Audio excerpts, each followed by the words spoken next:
जी नमस्ते प्रणाम। हम सिंगर कुमारी मेनका, ये हमारी छोट बहन। जी नमस्कार प्रणाम। हम सिंगर सीमा भारद्वाज। उम्मीद बा कि रउआ सब अच्छा बानी, चकाचक बानी, मस्त बानी। दीदी हमारे को गाना सुनावे जात बाड़ी, सुनावा एगो अच्छा सा तनी गाना शादी तब के। ना हाँ ये सुनैहन गाना, बहुत अच्छा सा एगो गाना। धना धना सीता मढ़ी धाम की सीता जी जनम ले लहे।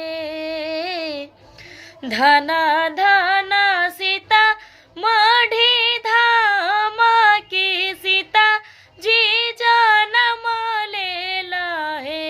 ललन रे धन रे सुनना माई के आंगन सिया जी जनम ले लहे।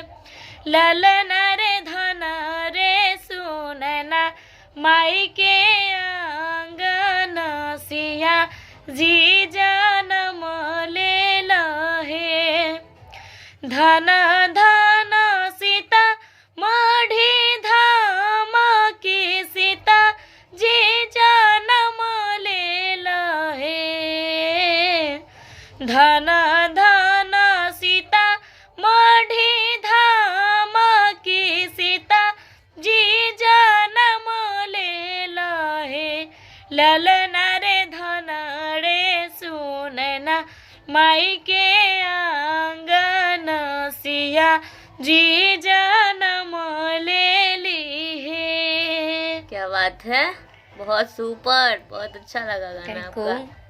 हमारे चैनल बा कुमारी मेनका एंटरटेनमेंट, तो रउआ लोग सब्सक्राइब कर दीजा और कमेंट में ज़रूर लिखे कैसन लागल।